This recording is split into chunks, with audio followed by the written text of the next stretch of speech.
రాష్ట్రంలో అడుగడుగునా రాజ్యాంగ ఉల్లంఘన జరుగుతోంది. ఫోన్ ట్యాపింగ్పై ఫిర్యాదు చేయడానికి బంజారాహిల్స్ పోలీస్ స్టేషన్కు వెళ్లిన ఎమ్మెల్యే కౌశిక్ రెడ్డిపై మళ్లీ ఉల్టా కేసు బనాయించారు. ఒక ఎమ్మెల్యే ఫిర్యాదుపై చర్య తీసుకునేందుకు కూడా వెనుకాడుతున్నారు. ప్రజల తరఫున పోరాటం చేస్తున్న బీఆర్ఎస్ పార్టీ నాయకులపై అక్రమ కేసులు పెడుతున్నారు. తాజా పరిణామాల నేపథ్యంలో కౌశిక్ రెడ్డి ఇంటి దగ్గర భారీగా పోలీసులు మోహరించారు. మరోవైపు కౌశిక్ రెడ్డి ఇంటికి మాజీ మంత్రి ఎమ్మెల్యే హరీష్ రావు మరి కాసేపట్లో వెళ్లనున్నారు.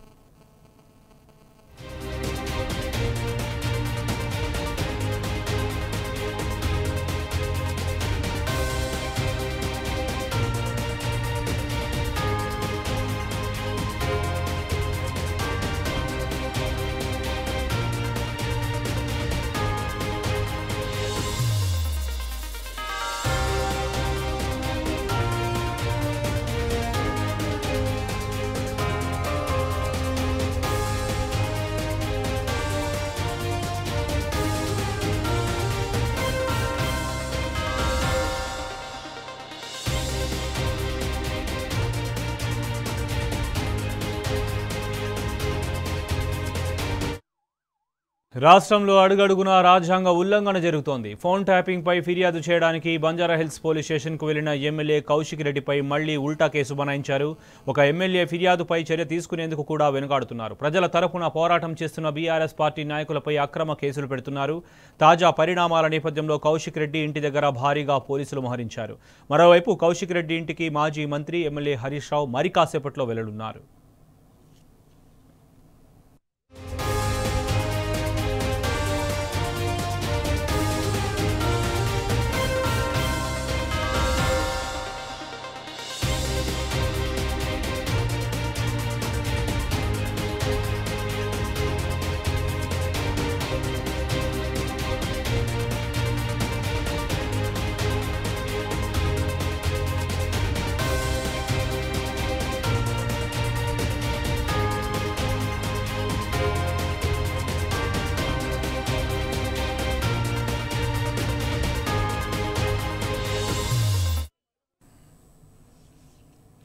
ఫోన్ ట్యాపింగ్పై ఫిర్యాదు చేయడానికి వెళ్లిన ఎమ్మెల్యే కౌశిక్ రెడ్డిపై పోలీసులు ఉల్టా కేసు బనాయించారు. ప్రస్తుతం వారి ఇంటి దగ్గర పోలీసులను కూడా భారీగా మోహరించారు. ఇదే అంశానికి స్పందించడానికి ఎమ్మెల్యే కౌశిక్ రెడ్డి ప్రస్తుతం ఫోన్ లైన్లో సిద్ధంగా ఉన్నారు. నమస్తే అండి.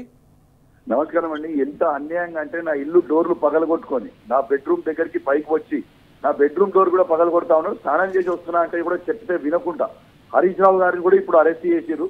వచ్చిందని చాలా బాధాకరం ఇదంతా. అసలు ఎంత అన్యాయం అంటే అసలు ఏం పాలన నడుస్తుంది, ఏం నడుస్తుంది అర్థం కాని పరిస్థితి.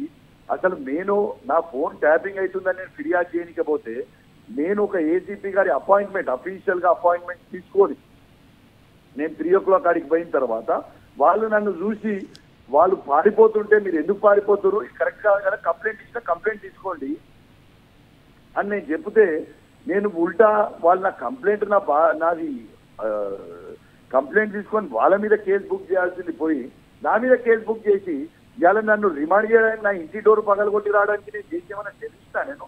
నేను బాగా చెప్తూ వాళ్ళకి చెప్తున్నా, నేను పోలీస్ స్టేషన్కి వస్తా, I will come to the police station, నేను వస్తా, నేను తీసుకొని పోతా. మీరు ఈ డోర్లు పగలగొట్టి ఇవి రావడం ఇంట్లో నుంచి ఇదేం పద్ధతి?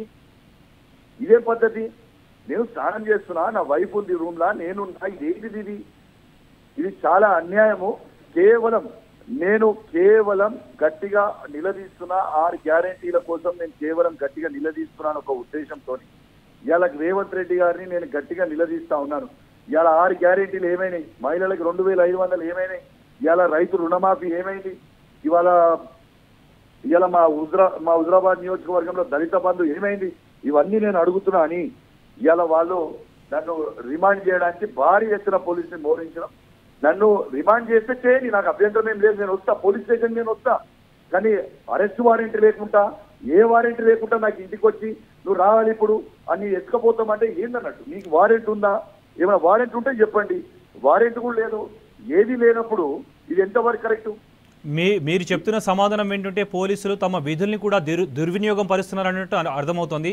మరి మిమ్మల్ని కలిసేందుకు వచ్చిన హరీష్ రావు గారిని అరెస్ట్ చేయాల్సిన అవసరం ఏముందంటారు? దాన్ని నేను తీవ్రంగా ఖండిస్తా ఉన్నాను. ఇప్పుడు హరీష్ రావు గారు వచ్చి నీకు అరెస్ట్ వారెంట్ ఉందా అని అడిగినారు. అరెస్ట్ వారెంట్ లేనప్పుడు వీళ్ళు చేసేదేంటి? ఇది అరెస్ట్ వారెంట్ లేనప్పుడు మేము పోలీస్ స్టేషన్కి వస్తామని మేము చెప్తున్నాం. నేను చెప్పినా we are coming to police station with our legal team అని మేము చెప్పినాం. పోలీస్ స్టేషన్కి వస్తామని చెప్పిన తర్వాత కూడా ఇట్లా పట్టుకొని డోర్లు ఇంటి డోర్లు పగలగొట్టడం లోపలికి రావడం ఎంతవరకు కరెక్ట్ ఇది కరెక్ట్ కాదు కదా. ఇటీవలే లగచర్ల కేసులో కూడా ఒక ఎమ్మెల్యేను సాక్షాత్తు ఆయన టెర్రరిస్టా లేదంటే ఏదైనా ఇతర దేశాల్లో ఉంటున్నాడా, ఇక్కడే ఉంటున్నారు కదా, నోటీసులు ఇచ్చి అరెస్ట్ చేయొచ్చు కదా, ఇంటి వాళ్ళకి సమాచారం ఇచ్చు కానీ హైకోర్టు స్వయాన పోలీసులకు మొటికాయలు వేసిన సంగతి మనం ఇటీవలే చూస్తాం ఈ 2-3 రోజుల్లో.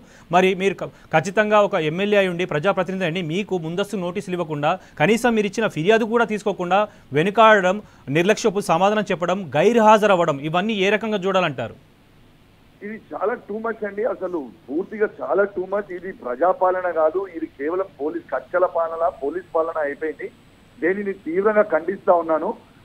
ఇది మాత్రం దీనికి తీవ్రమైన పరిణామాలు తప్పకుండా ఎదుర్కోవాల్సి వస్తుంది రేవంత్ రెడ్డి గారు ఫ్యూచర్ లో. దీనికి ఎక్స్ట్రాల్ చేస్తున్న వాళ్ళందరికీ కూడా ఖచ్చితంగా ఎదుర్కొనే పరిస్థితి వస్తుందని చెప్పి చెప్తాను. నేను చేసిన తప్పేంటిది? నేను ఫిర్యాదు చేయడానికి పోయినా, నేను అపాయింట్మెంట్ తీసుకొని మరీ పోయినా, నేను అపాయింట్మెంట్ తీసుకొని పోయినప్పుడు వీళ్ళు చేయడం కరెక్ట్ కాదు కదా. కౌశిక్ రెడ్డి గారు, ప్రస్తుతం మీ ఇంటి దగ్గర సిచ్యువేషన్ ఏ రకంగా ఉంది? ఈ మీడియా ద్వారా టీవీ చూస్తున్న ప్రేక్షకులకు, యావత్ తెలంగాణ ప్రజానికానికి మీరు ఎలాంటి అపీల్ చేస్తున్నారు? అందరికీ కూడా నేను దండం పెట్టి చెప్తా ఉన్నాను, నేను ఏం చేయని అన్యాయంకి వాళ్ళు నా ఇంటి డోర్లు పగలగొట్టి ఇప్పుడు నా బెడ్రూమ్ డోర్ కూడా పగలగొట్టే ప్రయత్నం చేస్తా ఉన్నారు. నేను నా భార్య ఇద్దరం బెడ్రూమ్ లోనే ఉన్నాము. వాళ్ళు బెడ్రూమ్ పగలగొట్టి నన్ను అరెస్ట్ చేసే ప్రయత్నం చేస్తా ఉన్నారు, డోర్లు కొడతా ఉన్నారు. మీరు నా ఫేస్బుక్ లో లైవ్ కూడా పెట్టారు, అందరు కూడా చూడొచ్చు ఏ విధంగా బిహేవ్ చేస్తున్నారు అనేది మీరు అందరు కూడా చూడొచ్చు అని చెప్పి సందర్భంగా మీ అందరు కూడా విజ్ఞప్తి చేస్తా ఉన్నారు. రైట్, థ్యాంక్ యూ అండి మీ స్పందన తెలియజేసినందుకు.